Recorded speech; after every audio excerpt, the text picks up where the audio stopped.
আপনাদেরকে কি মনে আছে এর আগে আমি একটা ভিডিও দিয়েছিলাম একটা বাগানের।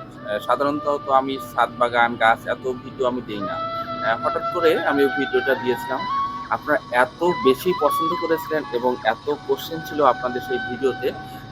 আজকে আবারও চলে আসছে। কিন্তু আজকে আসছে অন্য একটা কারণে। সেইদিন শুধু ১ টা না ২ টা পদ্ম আপনাদের দেখিয়েছিলাম এবং যে এই পদ্মটা ফুটিয়েছে তিনি অত্যন্ত খুশি ছিলেন, অত্যন্ত আবেগে উনি আমাকে ফোন করে বলেছিলেন যে ভিডিওটা করতে। আজকে তার বাগান ভর্তি পদ্ম ফুল এবং বিভিন্ন রঙের। সেদিন তো একটা ছিল, আজকে সাদা আছে, লাল আছে, গোলাপি আছে, বিভিন্ন রঙের এবং তার বাগানটা আরো অনেক রকমের ফুলে সজ্জিত। সেজন্যই আমি আজকে আসছি। তো আপনাদেরকে সেই বাগানে নিয়ে যাব। দেখেন তার বাগানটা কিরকম। চলুন তার বাগানে।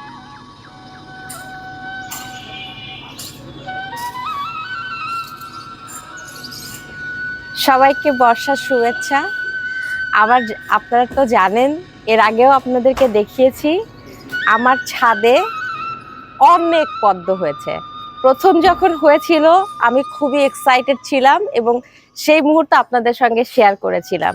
কিন্তু আজকে আমি দেখাবো আমার ছাদ ভর্তি পদ্ম এবং প্রত্যেকটা টবে নানান ধরনের, নানান জাতের, নানান বৈচিত্র্যের ফুল ফুটে আছে। আজকে সেই গল্প হবে ফুলমালার সাথে। আমি তো পদ্ম ফুলের কথা বলেছি, কিন্তু পদ্মের পাতা, কুঁড়ি, পদ্মের গাছ প্রত্যেকটারই কিন্তু একটা নিজস্ব সৌন্দর্য আছে। আর এই জন্যই মনে হয় পদ্মকে শতদল, মায়া, আরো নানান নামে আমরা ডাকি। এই ফুলগুলোরও কিন্তু ভিন্ন ভিন্ন নাম আছে। কোনোটার নাম ঐশ্বরিয়া, কোনোটা মৃণালিনী, কোনোটা আহ গ্রিন অ্যাপেল আছে, লিয়াংলি আছে, রেড ব্লাড আছে, অনেক নাম আছে এবং অনেক ধরনের একই পদ্মের নানা বৈচিত্র্যে, নানা সৌন্দর্যে এটা যেমন ফুটে থাকে, তেমনি সুন্দর সুন্দর নাম নিয়েও কিন্তু এটা এক পরিচিত। কি ভালো লাগে না বলেন? দেখেই কেমন একটা মায়া লাগে না? মনে হয় যেন মায়ের মতন। আমাদের কিন্তু বর্ষাকালে এখন বিলে ঝিলে সব জায়গায় পদ্ম ফুটে থাকে, পদ্ম শাপলা, যেটা আমাদের বাংলাদেশকে রিপ্রেজেন্ট করে। আসলে মা কেমন আগলে রাখে, অযত্নে অবহেলায় বেড়ে ওঠে, ফুল পাপড়ি সৌন্দর্য দিয়ে আমাদেরকে মুগ্ধ করে, যেন মায়ের মতোই। আসলে মায়া নামটার সাথে কিন্তু মায়ের কোথাও একটা মিল আমরা খুঁজে পাই, যেটা পদ্মর মধ্যে দেখা যায়। আমি কিন্তু আপনাদেরকে বলেছি যে আমি ফল গাছ খুব পছন্দ করি, বিশেষ করে আম গাছ।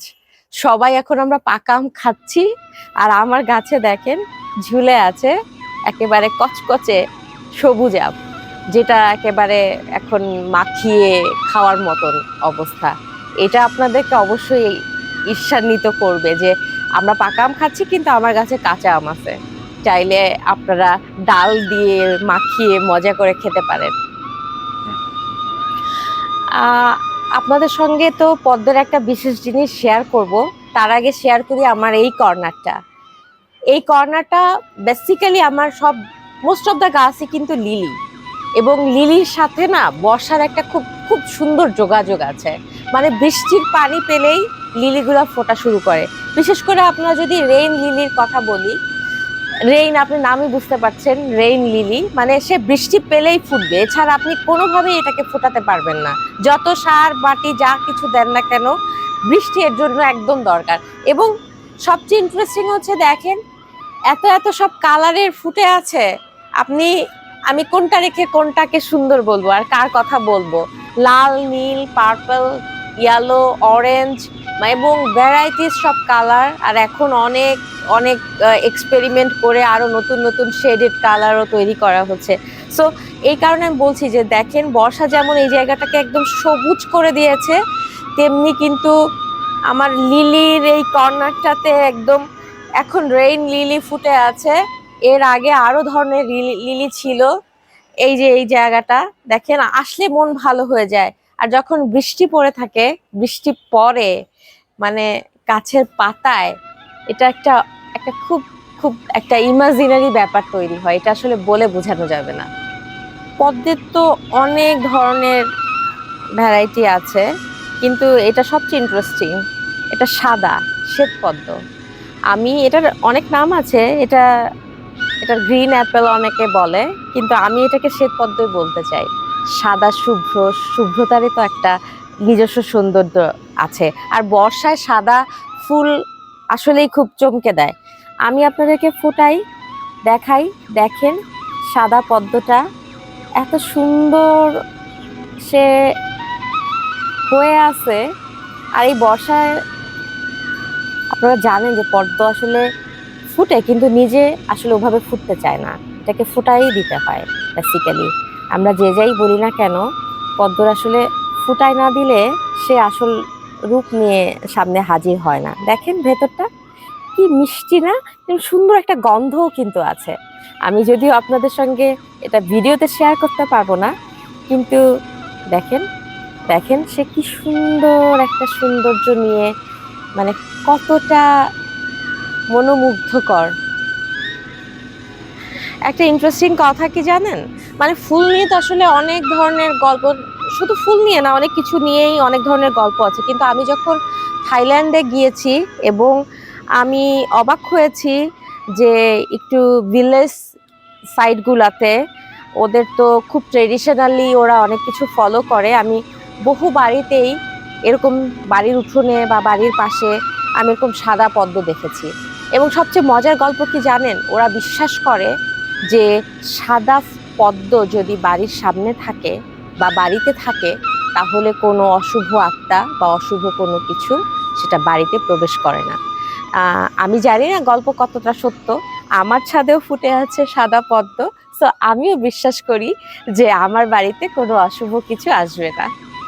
দেখো লালটা কি সুন্দর না, কিন্তু মানে লালটা অনেক সুন্দর হলেও সাদাটা কিন্তু আমার কাছে মনে হয় যে বেশি অ্যাট্রাকটিভ। আর যারা আসলে পদ্ম করতে চান তারা কিন্তু চাইলে এভাবে পদ্ম করতে পারেন। আমি কিন্তু সেই গল্পটাও আপনাদের সঙ্গে শেয়ার করব, যদি আপনারা চান যে পদ্ম কি করে ছাদে করবেন, ছাদ বাগানে। দেখেন এখন কিন্তু এই গাছপালাগুলো আর আমার দখলে নাই, তারা নিজেরা নিজেদের জায়গা তৈরি করে নিয়েছে। বর্ষাকাল কিন্তু এরকমই, ওর একটা ইমাজিনারি পাওয়ার আছে, ওর একটা ইনার শক্তি আছে। বর্ষা আসলেই প্রাণ দেয়। দেখেন প্রত্যেকটা গাছ সবুজ। আপনারা তো রোজেলা টি খান না, দেখেন আমার রোজেলা গুলা আর কয়দিন পরেই কিন্তু ফুলে ফলে ভরে যাবে। তখন কিন্তু মানে এই যে এইসব গাছ আপনাদের সঙ্গে শেয়ার করেছিলাম, দেখেন লেবু গাছকে জেকে ধরেছে তেঁতুল গাছটা, তেমনি আবার এইখানে জলপাই গাছটা দেখেন, এই এই- এই আমলকিটা আমার জলপাইকে ঘিরে রাখছে। মানে এরকম, মানে মনে হয় যেন একে অপরের বন্ধু। গাছপালা মানে বর্ষা যেন ওদেরকে নতুন প্রাণ দিয়েছে, এরা একে অপরের সাথে বন্ধুত্ব করছে। আসলেই ছাদ বাগান মানে গাছের কাছে আসা মানেই কিন্তু বন্ধুত্ব হয়ে যাওয়া। দেখেন এটা, এটা কিন্তু কচুরি পানা না, এটার একটা স্পেশাল নাম আছে। আম সরি যে আমি নামটা এই মুহূর্তে মনে করতে পারছি না। এটা একটা গল্পও আছে জানেন। আমি দাদা বাড়িতে গিয়েছিলাম, এটাতে আমি একটা ডোবা থেকে তুলে তারপরে নিয়ে আসছি আমার পদ্মের জন্য।